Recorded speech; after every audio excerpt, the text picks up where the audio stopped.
So I wish I could say that it was more than 15 minutes, but It's we're, a good one. we have an efficient marketing department known as ChatGPT. I don't Yeah. care. It's an assistant. All right, I am ready when you are. It's recorded. We're recording. All right. So first, given the fact that we have a small environment here, let's talk about number of transactions so far. At least how many years you've been in the business. Start. I mean, a few months, no transactions. There are a bunch coming. Oh, I gotta hire a team, I gotta hire all these people, gotta get investors, I hire. That's right. That's right. Think And big. then how many years? 5. 5 years? How many years? A little over 1, but I was doing a part-time, so Okay. one transaction. All right. So the hope for today, the purpose of today is to not only expose the title industry, but also let you know how the legislation that started July 1st is going to affect every single transaction. It's going to affect every single buyer, every single seller. So we first start off, has anybody heard any information about what's going to happen after July 1st? Are we talking clean slate here? Only things you've said. Okay, great. Great. Then you haven't been polluted with any misinformation because it's out there. We've heard everything from split closings are dead. Everybody's been really quiet about it. No one's talking about it. It's interesting because there are emails that are going around that are, oh, just a second. Somebody is trying to get in who is be attending. Did we get it? No.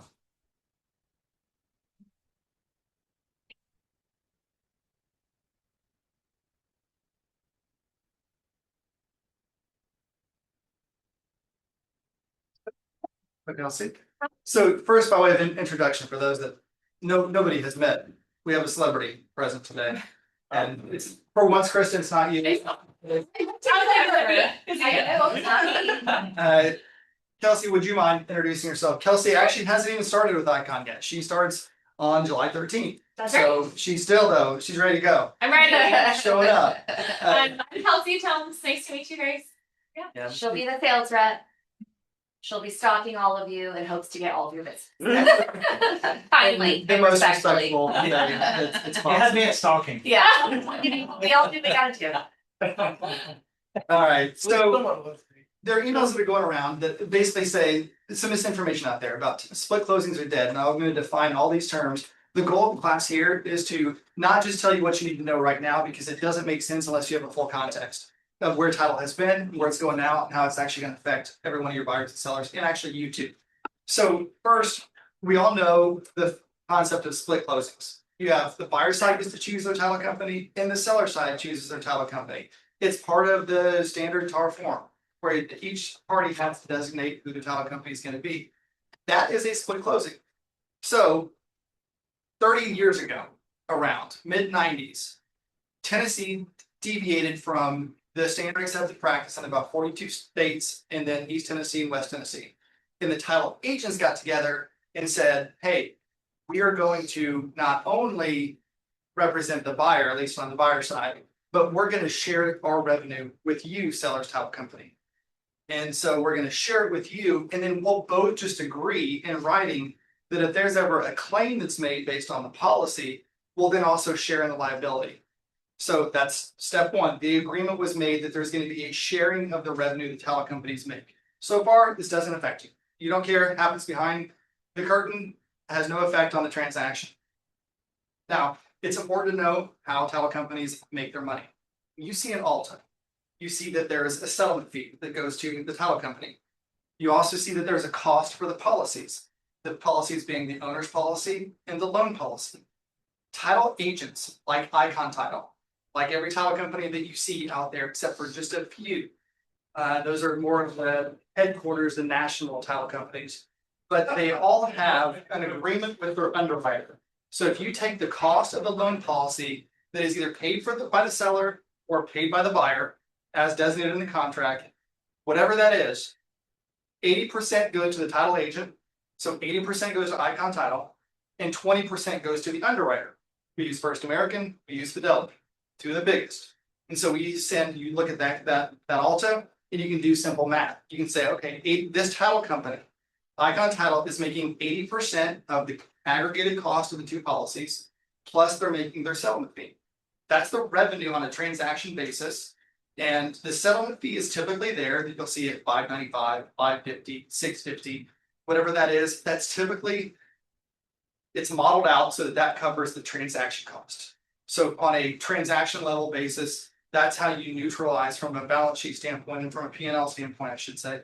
That's how you look at it from a transactional level, meaning that's basically the break even.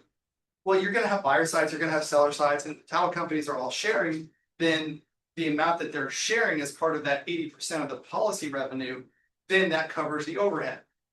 Well, back in the mid-90s, the title companies then decided, hey, even though, let's say we're on the buyer side, because every finance transaction, the buyer's title company has to issue a policy. So let's say that there's $5,000 of policy revenue. So 80% of 5,000 is 4,000. So that means the title company is making $4,000. Well, in the mid-90s, when Middle Tennessee decided, we're not going to do what East Tennessee, West Tennessee does. That's whereas whoever issues, they keep the entirety of that 80%. We're going to share it. Sharing is caring, right? So then the buyer's title company would disperse to the seller's title company half of the premium of the policies that they were allowed to get, the non-remitted portion of the policy.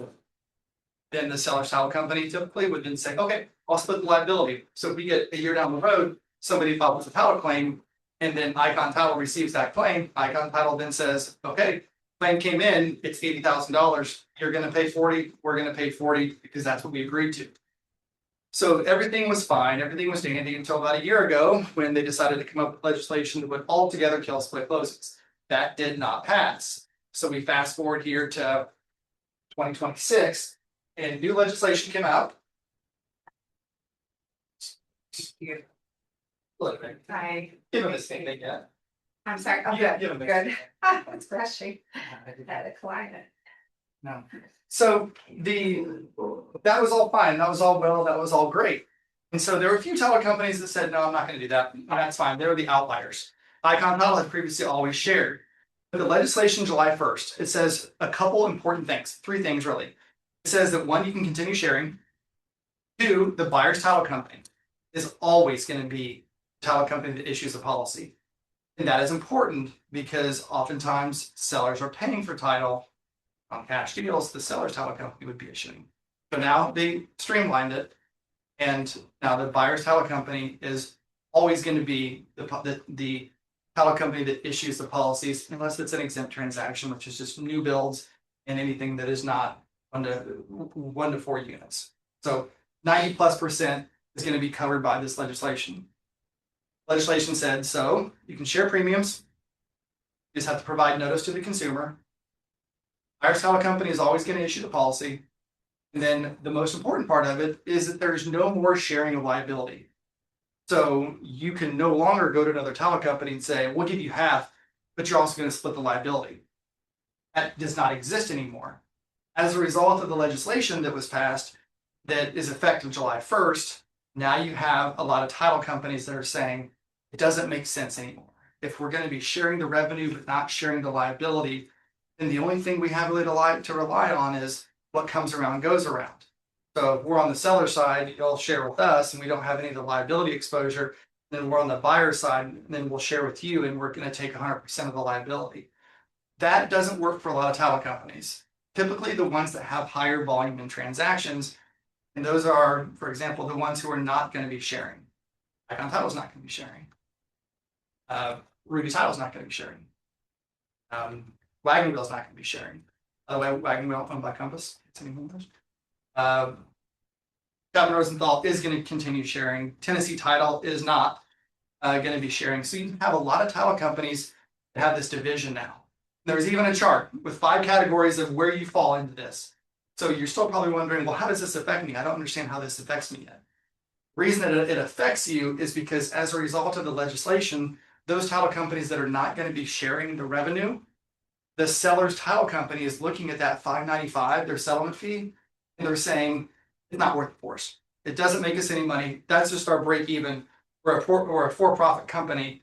So for us just to basically pay for the cost of the transaction and not really make any money off of it, it doesn't make sense for us to do it that way. So now we're going to charge $1,000. We're going to charge $1,100. We're going to charge up to $1,500. Why? Because a lot more attorneys are involved, and we're already seeing that. Whether it's, I won't start naming the title companies, but we are maintaining a list of what the fees are that sellers title companies are going to be charging. So now, before I go any further, just taking a step back, I'm gonna recap the legislation so that you know that the sharing of the premium is still legal, as long as there's transparency to the consumer. Sharing of liability is now prohibited, and the buyer's title company is always gonna be the one who is issuing the policies. So for those title companies that are not sharing the revenue, then if you look at an Alta, you can see that they're getting 80% of the aggregated cost of the policy plus their settlement fee. And the seller's title company is only going to be getting their settlement fee only. How does this affect you? How does this affect your buyers? How does this affect your sellers? Well, I'm going to look at it two ways. One, if you use Icon Title, it doesn't affect you at all. That's because we are not, even though we've already been accused of this race to the bottom, where I think that it's not monopolistic by any means, but title companies are saying, look, our services are valuable. We should increase our cost on the seller side. If there's a title company that's not sharing, our fee should be $800, $900, $1,000. Those who don't know, 80% of the work on a title file is 80% of the work is borne by the buyer side. They have to work with lenders. They have to issue a policy, to do a thorough examination of the title and look at the search, and the customary things that are performed are far in excess of what is happening on the seller side. So the way we look at it, 20% of the work on the seller side, it doesn't justify an increase in our cost. In fact, if we break even on the deal, fine. If we lose money on certain deals, also fine, as long as we have enough buyer side deals that make up for the losses that are incurred when we have seller side only. So from a business model standpoint, when you see this increase in the fees on the seller side, that is going to be customary, it's going to be very common. Just know that that is a business decision that that title company has made, so that instead of that transaction being one that is effectively net neutral, now it's actually a profit center for them, so they can make money off the transaction. And that makes sense because they aren't just in business to break even, they're in business to make a profit. So if they make that decision, that's okay. For the sharing title companies, we don't care if you share or not. Non-sharing title companies, for some reason, have gotten some misinformation in their head that it's not good for the consumer. Because previously, if you're sharing, you have two searches that get ordered, which is an expense to both sides instead of just one.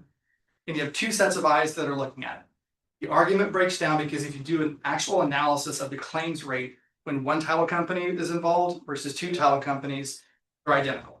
There's no excess, there's no additional exposure to any party involved if only one title company is involved. That's borne out by the data too. If you look at those other 42 states, if you look at East Tennessee, West Tennessee, we don't see higher claims rates. Heck, California, Krista, as you know, California, one title company. So weird when I moved out here. There was never an option for two title. Only one title company. Negotiable always, but very strange. Yeah. And so even the legislator during the subcommittee's hearings on this issue, the legislator, I think it was from Knox County, said, you need to tell me people who were in favor of continuing to share and who wanted to keep split closings going indefinitely, as we've done it the last 30 years. The legislator said, you mean to tell me that you're smarter, that Middle Tennessee is smarter than East Tennessee and West Tennessee and 42 other states. That's why you want to keep what you're doing. It's so important that the rest of this country hasn't adopted what you're saying, but you want us to for this entire state. So you could see that there was some pushback, there was some animosity, and now you have a lot of title companies that rely on the consistency of the shares in order to make their payroll, the lights on. Well, now you're only going to get that on the buyer side, and so they have to make sure that their transactions are a little bit more expensive on the seller side so that they can stay and make those payroll bi-weekly, and then also make those utility payments, rent payments, whatever it is. Okay. So from an agent standpoint, of course, if you use Momentum Title, or let me just direct you to right here. This sheet right here, this says everything that I've said so far, but just, well, it doesn't go through the history. Top part says, what's the law say? What's it mean for you? Keep in mind that there is no prohibition on the negotiation process to determine who is going to be the buyer's title company. And that is important because if you don't use icon pricing, then just know that your title company, when you get to closing, they might have seller side fees that are far in excess of what you're used to seeing. You're used to seeing $550. You're going to need to ask your seller's title company, how much do you charge if you have a seller side and the buyer side is not sharing. If that's the case, then you might have just signed your client up to pay likely double what they could be paying through other title companies, whether they're sharing or not.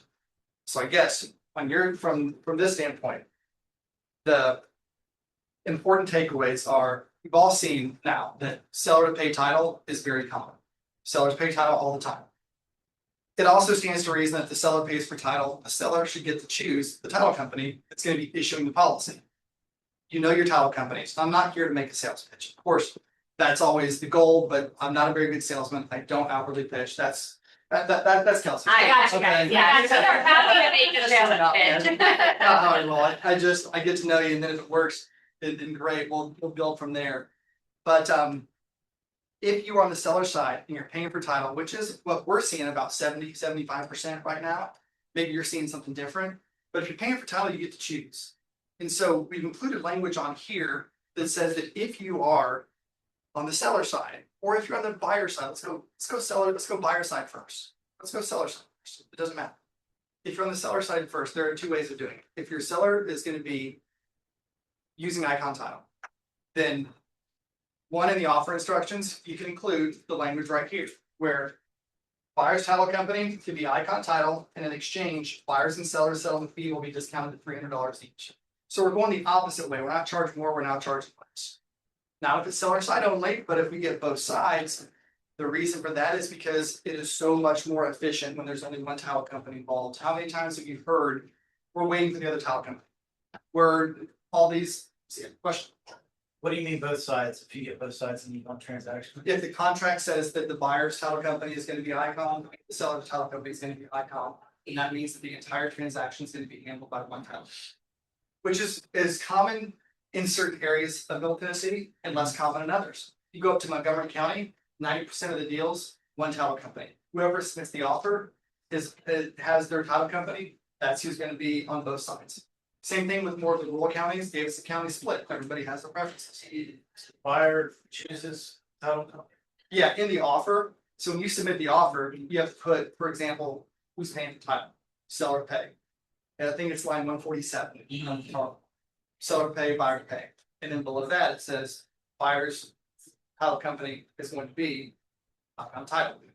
Whichever title company that you use, that's where you insert it. You leave it blank where the seller's title company is, because they might have their own title company.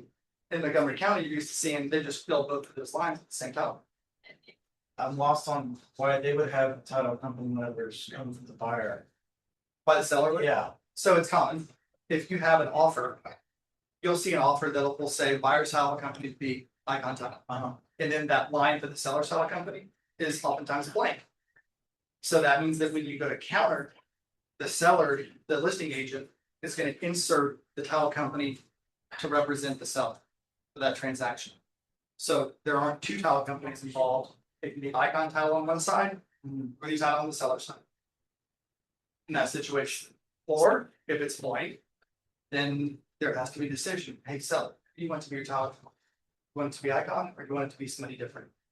And like I said, in Montgomery County, it's now kind of standard. Whoever sends the offer just populates both of those lines with the same title company, and the seller says, yeah, I don't, it's the buyer's getting the policy. The buyer should be able to determine who the insurer is, who's going to be writing the title for it. They're going to be the one who's doing the diligence to make sure that that buyer has clear and marketable title. When it says seller to pay for title, which is so common, we hear from sellers all the time saying, if I'm paying for title, why don't I get to choose? It's not that much different than if you have a repair and replacement amendment. This drives me crazy. And I hope that if you do this, you can maybe change. We're going a little bit off topic, but if you have a repair replacement amendment that says something to the effect that the seller is going to have a licensed contractor perform XYZ prior to closing, or the seller has to make these repairs, that is good, but it's not great. It could be great if you do one of two things. One is, instead of that amount or that performance the seller to do, instead you can get a credit for that amount, so that then you get to decide. You get the money, and you can decide whether or not you want the repair or not, and you get to choose who it is. Otherwise, you can include in that repair replacement that instead of it being seller to have a licensed contractor you can go ahead and find out who the contractor should be, one that you know is gonna be doing a good job, instead of allowing the seller just to choose the cheapest contractor that's available, who may or may not do the work as you want it to do. You include in there that the contractor to be X. And then you also state that the repairs are to be made to the buyer's satisfaction. Because if they perform the repairs and you get in there and you say it's not good enough, which just happened on some girders that were being supported, they didn't support them properly, but the contract didn't say that it's to the buyer's satisfaction. They didn't designate who the contractor to be. So now you have the seller saying, we performed the repairs, and the buyer saying, no, you didn't. And now the money is stuck in escrow and it's going to get interplayed and the lawsuit's going to start. That could all be avoided if you say to buyer satisfaction and the buyer designates who the contractor is to be. You might have to submit invoices or estimates, which would be tough to do unless the inspector also had that performed during the inspection period. But you get what I'm saying? Similar thing with on the title side. If the seller is going to be paying for title, the seller should want to have their own title company make sure that they're protecting the seller and that they're also issuing a policy that is truly clear and marketable title. Because there are different risk tolerances among all title companies. We have a 1% rule. There's more than a 1% risk, we're not going to close it. That's of course, the title industry is not law. They are private for-profit corporations that make risk assessments all the time. Well, we see a lot of deals where we say, there's no way this thing should be insured. We're not going to sign up to it. But the buyer's title company sees that if it's $1 million price tag on the property itself, well, they're going to make $7,000 off that. And so they say, we'll go ahead and insure it. We'll take the risk, even if it might be a 3% risk or 8% risk. We'll take that because by the time the claim arises, geez, maybe a decade has passed. Maybe we're still in business, maybe we're not. It's not the practice that a lot of title companies do, but we have the 1% rule where there's more than a 1% risk. If you're a seller, you don't want it to be a risky transaction, and you're never going to know it because the seller doesn't look at a title search. The seller doesn't do the examination. The seller doesn't even know what clear and marketable title actually means. The seller doesn't even know that the contract doesn't even require that the property be free and clear. The TAR contract only requires it to be insurable title. So if it's insurable title, then that conveyance is going to be at the mercy, at the decision, at the discretion of the buyer's title company and their own risk assessment. So on the seller side, paying for title, or if you're not, the sellers definitely have an interest in making sure that all liens, encumbrances, anything that is a defect in the chain of title is going to be covered, addressed, remedied prior to closing. Why? Because if the buyer purchases the property, sure, they can make a title claim if there's an adverse defect. What do they do 100 times out of 100? They also sue the seller on breach of the warranty. Give it a warranty deed, and that warranty is for the marketability of the title. So now your seller is now being sued because the title company didn't have the correct risk assessment when it determined that this property is insurable. So that's why I like to say, if you're on the seller side, if you're a listing agent, then you still want your own title company to be the one who is writing a policy. Therefore, even though that there are title companies that are not going to be sharing and those that are, want to be able to control that. You control it by making the buyer's title company negotiable during the process.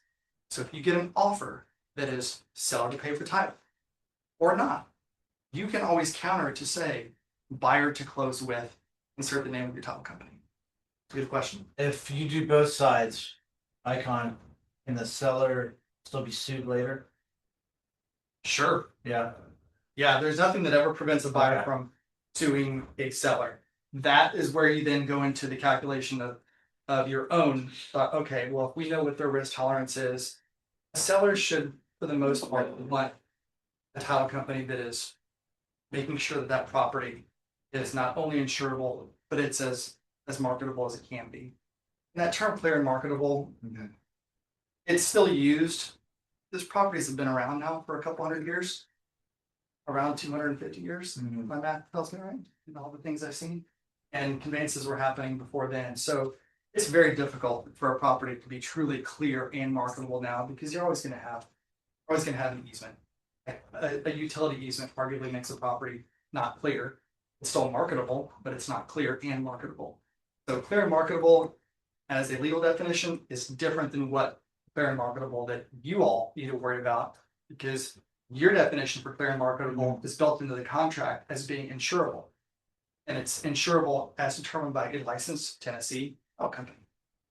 So now that insurable title goes to buyer's title company where there can be a defect. And the buyer's title company could say, close it. Well, you're closing it with a defect, but that's not the contract. It says the contract doesn't say it has to be free of defects. It just says it has to be insurable. That's where you get into the seller's fate and the seller's future. It's going to hinge on whether or not the buyer's title company has a risk assessment that's going to allow that to hopefully protect the seller going forward. I'm seeing the wheels turning. Yeah, I'm just trying to wrap my head around the whole listing side. So step one, it depends if you're on the listing side. So the listing side, they really want title company that they work with in case the buyer side doesn't really do their job right. The And that's listing, the- the listing agent should want the buyer's title company to be the agent that to be the title company the seller chooses. Bottom line, Right. the listing agent should always want the buyer's title company to be the title company the seller chooses. 100% of the time. So on your side, step number one is if I were to be, it's so difficult because you have to know so much information about so many things in the real estate process. But if you had the perfect ability to absorb and to execute, we'd go to the buyer, you'd say, we'd look at the buyer's title company. You make a phone call, do you share title? And if you do not, they do not share title. And there's a good chance that seller side title company, which you choose, is going to have fees that are far in excess of what you've ever seen on a multi. And so then you have to go to your title company and say, hey, if you are in a transaction, title company that does not share, what are your fees? Are they $550 like I'm used to seeing? Mhm. They $595, which is on the previous policies, or are you now increasing them to $900, $1,000, $1,090, $1,150? What's it's gonna be? You don't necessarily have to call the buyer's title company if they've written, because your title company is gonna know if they share or not. We have a grid, I have it printed out, I know every single one, who shares and who doesn't share. So your title company should know. Throw out a name, I can tell you in 3 seconds if they share or not. So then, once you know that information, you pivot to, right, how much is my title company gonna be charging a seller if it's the buyer's title company is sharing versus not sharing? We made it easy. We're not increasing our fees. All we're doing is actually decreasing our fees. That's because if you're on the listing side, and keep in mind that you want to control who the buyer's title company is, especially if you're paying for title, it's perfectly reasonable. It's perfectly acceptable, despite the misinformation that's out there and emails that I've seen, for a listing agent to counter by saying buyer's title company to be Icon Title. In exchange for seller paying for title, buyer's title company to be Icon Title. Do you think that'll change where the sellers won't pay or? No, it's not going to affect who's paying for title because the market drives that. Is it a buyer's market? Is it a seller's market? Mhm. That's what drives that more than the title side. All we can say is that if we, keeping in mind that it's so much more efficient to have one title company instead of two, you're not dealing with their documents. Heck, if we're on the seller side, we're closing all of the other title company's documents. So if you have one title company, we're saying seller to pay for title. It says that buyer's title company to be Icon Title. In exchange, the buyer and the seller will each have a $300 settlement fee. So if they go back to their title company and say, can you match it? Most won't, most can't. And they have decided that it's not worth their time Right. to do it. And so are we undercutting the market? I think we're undercutting the market. I think that it's just that there's been a little bit of inflation that applies to the title company world where we have a little bit too much ego and we're saying we deserve $900 for a transaction or $1,000 for a transaction. It takes 3.5 minutes for me to draft a deed. 3.5 minutes. If I'm being super lazy, it'll go up to 4 minutes. Mhm. If I've had my caffeine, maybe 2.5 minutes. So that in an hour, or not even an hour, if you're seller side, it's a half an hour closing. You have the cost of the paper, let's call that 3 cents. You have the cost of drafting the deed, which is 3.5 to 4 minutes. Now you have a half an hour worth of closing. You might have to order some payoffs and HOAs. We're talking 8-10 minutes for that process. So you'll have an hour and a half in it if you really are tuned in. And so that's why when everybody is saying, oh, you're causing a race to the bottom and you have to value your services more. I live in a world of 24 years where if I have a litigation matter, hourly rate's $550 or $600 or $650, depending upon the complexity of the matter. So that causes a lot of attorneys in the title world to overvalue themselves. And if you think about it, whenever I send out, if I were practicing law, I send out, this is my rate, $5.50 an hour. I always think about how would I feel if I received that. I don't think people are worth $5.50 an hour, but the market has collectively decided that they are in the legal world, so that's what it pays. Just because that's how it works in the legal field. It's like a tradition thing. Yeah, It's built into the market. Tradition. right. And attorneys, it's not they haven't conspired, they haven't colluded together, but they know that if everybody's priced the same, then nobody's gonna be able to find Yeah. someone who's cheaper, and so you get to control the pricing. Well, just because that works for a law firm, doesn't mean that it works for a title company. Title companies are not law firms. You have completely different models, you have completely different insurance coverages. So on our side, you keep the fees the same, even if you don't make any money, you are still perpetuating a relationship with an agent by making sure that they have a comfortable spot to close and they can ask any questions. We have a bunch of attorneys on staff that can always answer those questions. So we provide full support the whole time. We get done and we say, we didn't make any money off that transaction and we don't care. So it's like you have two products. One gives you more income, and you just use the other one to get that other one later. 100%. Yeah. So if we have a seller side deal and It's like you have a drink and then a burger, and then the burger's free to get the drink. yeah, on the next one, or Right. if I say, hey, I'm not gonna make any money off this drink, but next time I'm gonna have the burger and the drink and I get to make money off both of those. Okay. And so we look at those ones that are seller side where we're charging our same fee. Same settlement fee as always. We're not increasing it by a dime. We know we're not making any money off that, and that's completely okay, because the next contract that comes in, we might be representing the buyer. And we know that we're gonna get the settlement fee plus the 80% of policy revenue. So it just made up for the break even that we had on the prior transaction. And then if we have both sides, since it's more efficient, we say, screw that $5.95 fee. Each side gets $300. So we're actually losing money at the transaction level off of both sides, but we make up for it because of the 80% policy revenue. You really get into not only the macroeconomics of it on the big scale of how the title industry works, but then you distill it down to the micro and you realize that you can still stay in business, you can still feed your family, as long as you always focus on consumer and agent. Not lost on it. If it worked for agents, you'd have zero deals. Yeah. So that's your strategy for cost of doing business. Yeah, Yeah. Okay. absolutely. Loss leader. How many times have you heard that? Every time you're making a phone call to call leads, and you're out there and you have marketing, and you're knocking on doors. Yeah. That's your time. Your time is money. That's a loss leader. You're not making any dollars off of that right there, but you're hoping that if you do that long enough, the business will come in. And so on our side, we're saying we're going to take care of the customer. It's like a marketing expense. Yeah. Yeah. Exactly. Like it exposes us to another agent. It exposes us to another seller or buyer. I like it. And so, yeah, so what we're just saying is that let's not focus on the money. But if you do a really good job, the money will come. If that's the best marketing you can do is service. And so on our side, what we've been doing is saying, okay, we're gonna have the same level of service, focus on patient, focus on the customer. So not our world, customers are buyers and sellers, agents are clients. So focus on client, customer, and it's gonna work itself out. And now, you can, to be completely transparent, that language there, that's our play to get the buyer side. So if you really want to break it down into, let's talk about business model stuff and true business stuff. If we can have this language in there, and it's already been accepted. If the seller's paying for title and you write in there that the buyer's title company to be Icon Title, well, you know that you just saved the client $300 because our normal settlement fee is $5.95. And you've also made it a little bit more enticing of an offer because you made it a little bit more enticing to the other title company because the title company probably can't match it.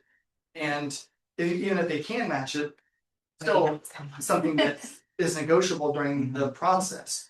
If we did 50 files a month, it's tough to have this model. When you do 300 files a month, then it normalizes, it evens itself out. That's really what it comes down to. So there's the language for the offer instruction. There's a language for if you're on the seller side, you're paying for title, how to make your deal a little bit sweeter. Not only does it make your deal sweeter, but it allows you to control the title process. If you're on the buyer side and you submit with your offer, that if you use Icon Title, it's $300 each. Well, now the listing agent knows that they can save their own clients some money because that's a discounted rate. And it's certainly going to be less expensive than if there's a title company that's charging $800-900, $1,000 for a transaction. So you lowered it to 300? If we get both sides. No, we're, But that didn't used to be 300, you changed it. we've always had, Oh, okay. we've always cut it in half. So, and thanks for asking, because now we've been saying, oh, that we're trying to undercut the market. One is, You're that's doing not the same thing you the told same thing. We've Yeah. always given that 50% discount to both sides because it goes back to the process being so much more efficient. If we have 10 closings and that are all where you control both sides, that's the equivalent of 15 to 20 closings where there are two title companies involved. And so we're not undercutting the market. And if we are, then our challenge to other title companies is don't worry about our house, worry about your own. Mhm. If you think we're gonna go out of business because of that, then keep your rates. Yeah. Please, we're begging you to keep your rates. Because we're comfortable. We didn't make this decision in a vacuum. We did it after spending a bunch of hours looking at all the data to make sure that we were gonna be sustainable, even scalable, and still provide the same level of service. So that language right there is to make sure that you at least are equipped with language that will help you secure a deal and make it cheaper for your clients. So I've just kind of thrown a bunch of information about 30 years ago, the tile industry, sharing the revenue. The absorption rate might not be 100%. This flyer will hopefully capture some of it, but just know that going forward, there is some behind the scenes not negotiations as much as it is really title companies that are just taking shots at each other. And it's completely unnecessary. It is not good for the agent or the consumer. It's petty, it's embarrassing. And I'll give one example where the buyer's title company doesn't share. It was I won't say who the title companies are. Buyer's title company didn't share. And the seller's title company said, we're only going to do a closing. That's all we're going to do. The net proceeds to the seller, you have to wire to them directly. Right now, I wire to the other title company. Other title company, the seller's title company disperses to the seller. Well, now the title company is saying, we get charged a wire fee. We don't have wire fees. They have wire fees. So they're saying, we're not gonna take your money, buyer. You need to email the net proceeds to the seller directly and then wire us our fees. Well, once the seller said that, the buyer's title company said, okay, we will contact the listing agent and let them know that for your settlement fee, you're not even willing to be an escrow agent for your client. We'll let them know that we don't do business that way and they can use us going forward if they want to. Then we'll contact your seller. We'll tell them that they have to go through another anti-fraud and fraud detection platform where they have to take a selfie, looks like Blair Witch. And you have to go through that again and answer all the knowledge-based authenticating questions. That we're doing that because you are the ones that made us do that. And for your fees, title company, we're not going to wire them to you. What we're going to do is print a check and you can come drive over to our office and pick it up. That's the level of petty that we're getting into. And we just as who has the best, Derrick Henry, whoever has the best stiff arm in the NFL. Derrick Henry by far. We're saying you can't have petty because petty affects the agent, petty affects the consumer. So our position is going to be to the other title company. Then the analogy we've been using is previously, before July 1st, picture an airplane. You have the buyer's title company is more than likely, most of the time, if it's financed all the time, they're going to be the pilot of that airplane. And the seller's title company was the co-pilot. You're both sitting up there, you're both helping each other out, you're both navigating. Your goal is to make sure that the plane lands safely. Well, now the buyer's title company is the pilot flying solo, and seller's title company is not in the cockpit anymore. They're in the back behind that nice Kevlar TSA wall. Sitting back, basically saying, I'm here if you need me. And you're going to see services change with a lot of title companies. We're saying we've always played nice. We're going to keep playing nice. Our first phone call, if there's a title company involved, say, what do you want us to do? We'll do as much or as little as you want. We'll do the same thing we used to do, or we'll do less. If now, since you're the only one who's insuring and there's no split of liability, if you want to handle all that process, no problem. You can do it. It's your business. You run it the way that you want. We just know that we're going to run the business the same way that we always have. And that's something that is not exactly common right now. And even though it should be, because if it's done any differently, agents get harmed and deals get jeopardized and buyers and sellers get harmed. Usually when something changes in a law, you have some dinosaurs that don't wanna change. What's going on? Yeah. Yeah. Yeah, you have I've dinosaurs. been doing this for 30 years. Yeah, you have a closed group called Title Club. I did not name this group Title Club. It pains me to even say that there's Title Club that I'm part of. But anyway, I'm part of it.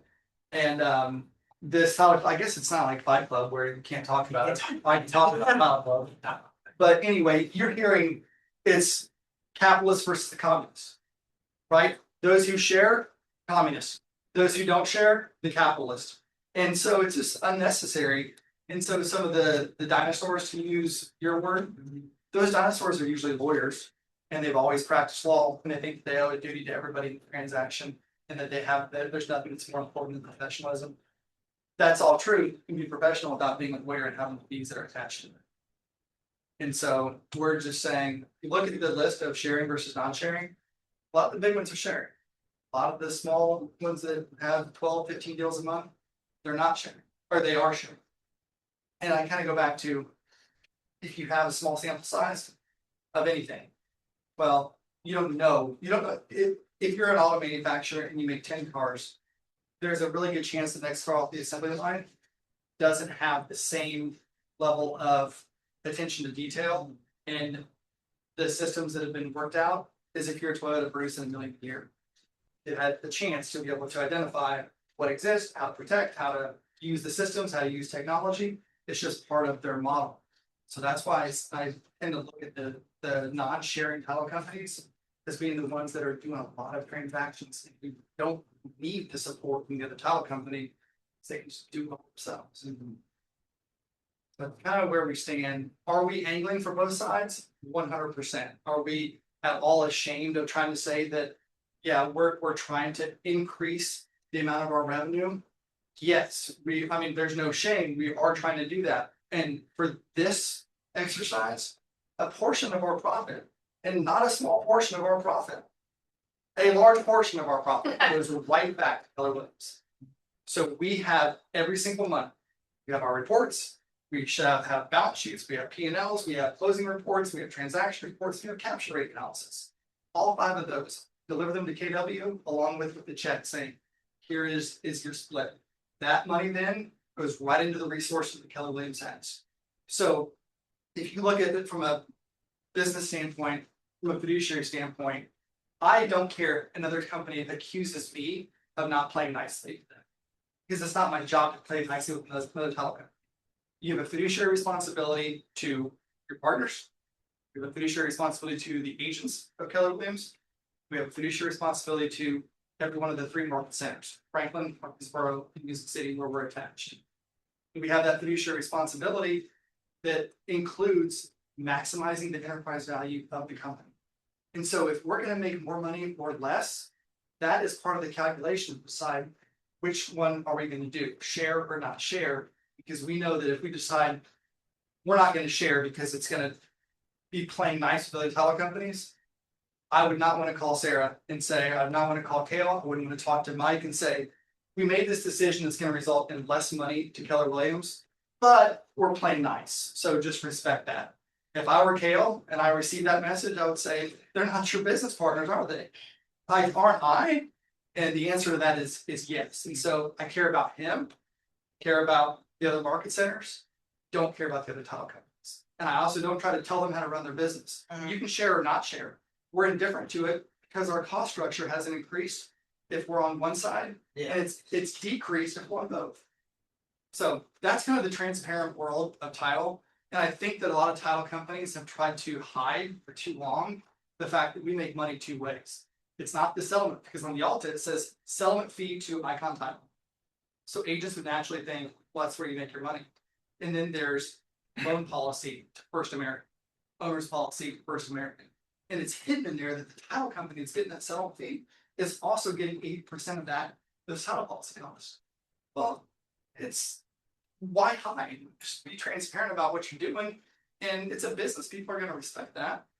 Just like on 3% deals. If you have a 3% deal on $1 million property versus a $70,000 vacant lot, you may have spent more time on that vacant lot than you did on that $1 million property. No one, if anybody challenges you saying you shouldn't get 3%, I bet you'd have a problem with it. I bet I'd have a problem with it, saying, wait a minute, you think I should take less just because the purchase price is higher? It's not how you value your services should calculate. The liability goes up too. Yeah. Yeah. The same thing with us. Our policy limits, if there's $1 million property, we've insured $1 million. So that's what we have high limit approvals for properties. So I know I just threw a lot at you, but I wanted to have some time for question and answer. And 7 minutes in is probably more than enough time. Happy to talk to anybody offline about this and explain more about how we can help your clients. And if you have questions about, hey, how can we work together to help your clients and help you secure deals, we're all here for it. But the language we've included there is supposed to make it so it's more efficient for your client, more protected for your client, cheaper for your client, and that makes you look better. Question for you. Yeah. Down here where you've got these, the wording. Now, you have listing agents and selling agents. They're the same thing. So selling agents are buyer's agents. Okay. And I don't know, can someone? They changed the wording on it. Correct terminology. Yeah, Go by the book. Then a buyer's agent is called a Is selling. selling agent, right. and the listing agent is the one. But for new agents, it's good for them to know that. Well, they changed the wording Buyer. this year though, in the contracts. Buyer. Buyer's agent? Uh-huh. They No. got rid of some. I do know Not that. on our end. Because that got confusing. Right. Because of people were. Cause I was like, what's going on? It was confusing to me for me. Do you have like brain blocks on anything? Like if you if I spell certain words like guarantee, I always Oh, put yeah. the A and U, I always mix them up. Some just my frontal cortex hasn't fully developed. But the issue is selling agent and buyer's agent. I was like, no, that's the buyer's agent. No, we're the selling agent. I'm like, no, you're the buyer's agent. No, we're the selling agent. I'm like, wait a minute, we're talking about the same person. Mhm. So it's hard. Listing agent in our world is the listing agent is the seller side, and the selling agent is the buyer side. And like you said, they did change all the contracts. Yeah, they changed it this For year. us this year. Great. I can go back to Is it as how it was. Yeah, so yeah, change that to buyer. And do you put this down in special steps? Yeah. Okay. Yeah, you can in your offer, you can put it in special steps. And then if you have a listing on your offer instructions, but here's the language, and then if they so choose, they can put that into the offer. And if they don't, you can include it in the counter. The buyer's title company is always negotiable. Just know that after that contract is bound, buyer's title company is the one flying that plane. Better hope that you trust them. So if you make an offer, you'll put down the icon title. In their offer instructions, which they generally are more and more putting in the MLS. It'll say seller to close with, buyer to close with. Mhm. But if you put down the icon title and then they say, well, we want you to close with wagon wheel. That had to be a counter offer? Yeah, if they put in that counter, Well, yeah, if you put in the offer, or if you just submit an offer where it says icon title to the buyer, and they put in wagon wheel, we're still gonna close it. We're not gonna share our revenue with them. And I don't know what the seller's gonna have to pay for that. We don't care because our client is the Keller Williams agent and our customer is the client of the Keller Williams agent. So for them, we'd say, hey, our settlement fee is not increasing. It's just if we would have had both sides, it would have decreased, would have put $300 in the pocket. That's all. and I've seen that already happening, outside of Davidson County. Where they'll say, well, we can get a discount if you go with our title company, the seller saying. So, And so there's no, that's why we have, Mhm. that's why we do it. The reason they're doing it is because it's more efficient. You have less hours that you spend. Yeah, that's the goal, is to get both sides. Yeah, and so the settlement fee, you'll see that our discounts, if we have the buyer side, we'll waive the settlement fee if you use this. If you're an active duty, we waive the settlement fee. If you're a veteran, it's half off. If you're a firefighter, policeman, it's half off. Right? And it goes back to, you might be thinking, wow, how do you make any money off this? Well, it's that policy revenue. So we can discount the settlement fee. Now, we can't do it if we did it every single time. If they factor in that is 30% of our revenue comes from the settlement fees. And title company margins are usually around 35%. You're a pretty efficient operation. And so then if we did it every single transaction, you're just taking out the margin. But if you're doing a time and a half or double the amount, when you're raking in the money. If you get. Definitely not that. Promise you that it's not raking in the money, but it's something that allows us to, one, allows us to stay in business, and two, once most title companies, you have that 35% or whatever the margin. Now factor in that you have to give, we have the pleasure, honestly, we have the pleasure, the privilege of being able to give money back to Keller Williams. Well, now we have to be twice as efficient in order for me to be able to keep my lights on, and so pay the employees, etc. So that's where you get into the compounding effect of ensuring the policy is what allows the title company to stay in business. Are you still asking the seller potentially as the buying agent to pay fee, even though it's discounted? When you said shared 3-3, are they paying 6 on their side then to ask them to cover it? No, so Or at that point usually, you're splitting. yes, so usually if it's a standard $595 fee, if we get both sides, then both parties get 300 and 300. Now, that's still negotiable too. If you were to factor in, it's just. But recommended, you just Yeah, split the baby. yeah, it's usually, and it's easy for you to say with a straight face by saying, you're not gonna get it. If you wanna save your client some money, if so, come with us. At the end of the day, title policy, it's a commodity. The title industry world is commoditized. The only reason for it is because the policy gets issued. So every title company issues the same policy. It's just a matter of, one, whether or not you issue it, and two, the process that it takes to get it. Service. That's the only, this is the distinguishing factor between title companies is service. So we all issue the same policy. It's just how we get there. Anything else?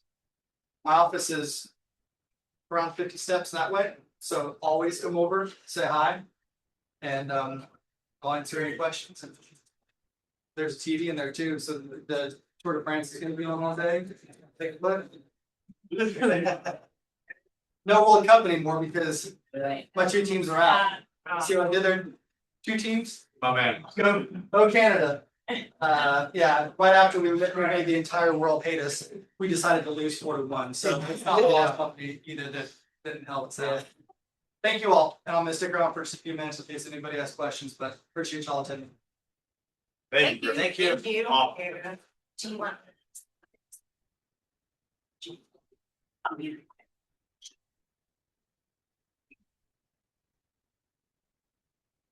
So is it a weird idea? What's that? Being that you've done this now for 5 years, all here, is it a weird idea for you to try to push one title company? Yeah. Okay. I've, with sellers, because we can use it as a negotiation, we have to. But I keep, I don't know. That's what it is. It's That just he the made. negotiator, right? I think It's the unfortunate about done with one time. It's fine, I did. When I saw it, I was like, that's. So now it's just a race to try to. Oh, so better. I think their plan. I know, I thought I about that. could like asking all the questions. Yeah, Let's like- go. Okay, good, yeah. Well, it's like, Because in Georgia, it's all fun, so to me, it's. yeah, the Well, it's restaurant not mine. get free refills. Too. No, I'm saying, that's like discounted Yeah. to get Yeah. the food, so, you know what I mean? Or people that, and then you're buying that, Bought and sold. you know? It's always been the same code. I've never really thought about it. I know the wheels. I got my license, so. So.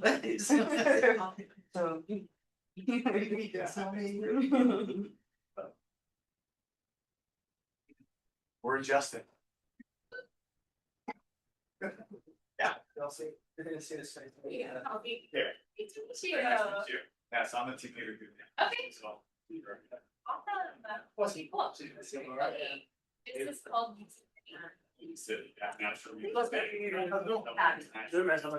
Wow. Okay. That's Have you done some? Yeah.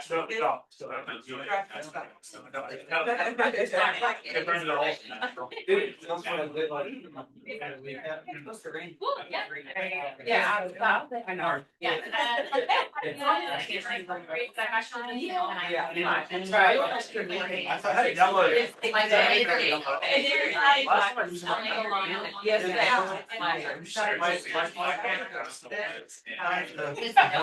Yeah.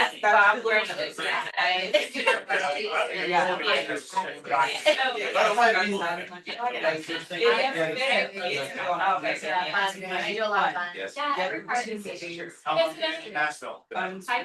Okay, yeah, Bill on Bob. Yeah, me too, I have two actually. kids here, it feels like we're home and I Yeah. also. So I'm not homesick at all, or like I just. I would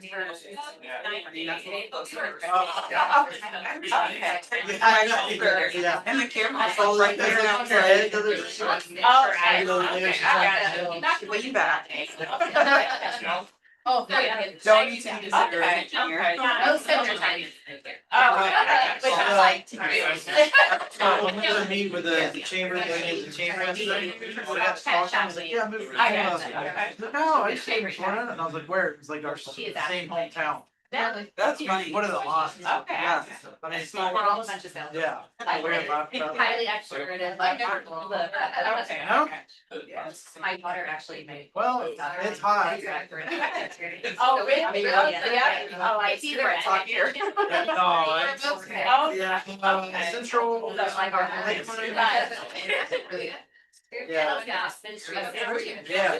Great. You know, I'm a celebrity, so. Yeah. It's not one of this.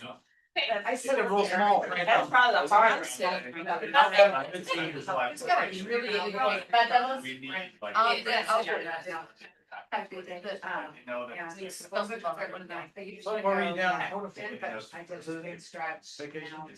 No, we were, when, for our sales training. Yeah. Oh. Oh, yeah, right. What was that? Lando's full. Always, yeah. I think Orlando's the hottest. Yeah. It's just flat cement. The whole thing is cement. That's where Parking lot. Oh, God. Yeah. hot. That's hot. I Very hot. remember when I went to UCF. My daughter does. If you walk into the parking lot, By by the time you get to class, you're just ready. Yeah, you love that one, totally. Pretty much. I don't miss Getting it. going. I love it here. Anyway, we found our. Sorry. Yeah. You go all right? It was just. Free.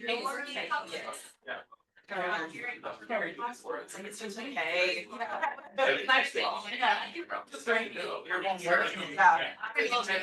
Oh, I've worked.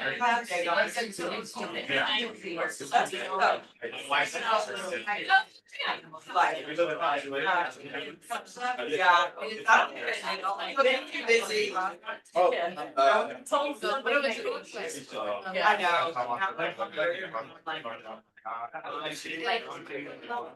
Right, when it's not your phone, I always ask you. Yeah. Yeah. We all stay. One eye open. Oh, damn. Oh, he's right. It's all. How many this meeting in town? Oh. I hope so. Oh, No, just you get it, right? yeah. 12 hours. Yeah. Easier to- Yeah, she's got to age. Yeah, we looked at it. Yeah. She's like, she's Well, not. we didn't do that on mine. I was. Yeah. But, yeah. I was kidding with that. Is it you? Myron or Lance, Honestly, we're dressed out. Yeah. Okay. So you're Hey, I'm Andrew. You're next to me. You too. It's like really nice. Really nice. Yeah. Well, and then we thought we were not like. Yeah. You got it. Yeah. Oh, that's one of those.